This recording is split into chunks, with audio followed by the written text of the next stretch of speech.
Comment se protéger du burn-out? Comme nous l'avons déjà évoqué, le burn-out est l'aboutissement d'un mécanisme d'épuisement lié au stress. Afin de se protéger de cette affection, il est important de travailler sur 2 axes. La première chose, c'est de donner au corps les éléments pour lutter contre le stress, notamment par le biais de l'alimentation. La deuxième chose, c'est de permettre à son cerveau de prendre de bons mécanismes par rapport au stress et d'avoir une réaction adaptée et efficace. Pour revenir sur le premier axe, et notamment de donner au corps donc, les moyens de lutter contre le stress par le biais de l'alimentation, il sera important de restructurer son alimentation et notamment d'adopter un petit déjeuner plutôt riche en protéines pour stimuler la dopamine qui va nous aider à gérer notre stress, qui va nous aider à être motivés aussi, et d'adopter un goûter et un repas du soir plutôt riche en glucides afin de stimuler la sérotonine qui va nous aider à décompresser et aussi qui va nous aider à gérer notre stress en fin de journée. Lorsqu'on est dans un mécanisme de stress chronique et notamment proche du burn-out, il y a aussi un épuisement de certains minéraux, notamment le fer, le magnésium, les vitamines du groupe B. Et là, il peut être important dans l'alimentation de chercher des aliments qui contiennent beaucoup de ces micronutriments ou de se complémenter si effectivement les carences sont trop importantes. Pour le deuxième point, qui est d'apprendre, d'entraîner en fait notre cerveau à gérer le stress de manière efficace, là, nous allons parler de zones primitives et de zones non primitives.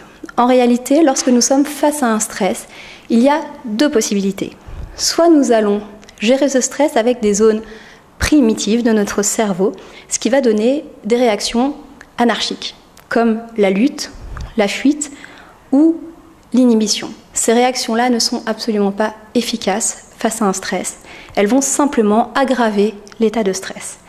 La bonne manière de gérer le stress, c'est en fait d'utiliser une partie de notre cerveau qu'on appelle le préfrontal, qui est situé en fait derrière notre front.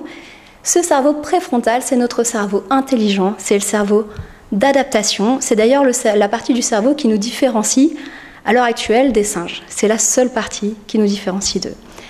Donc clairement, ce préfrontal, il va falloir le stimuler, il va falloir le mobiliser à chaque fois qu'on a un stress.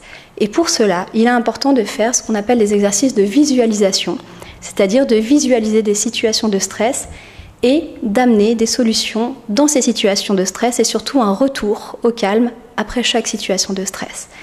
C'est comme un entraînement qui va forcer notre cerveau à chaque fois qu'on a une situation de stress à trouver des issues et à revenir au calme tout de suite après.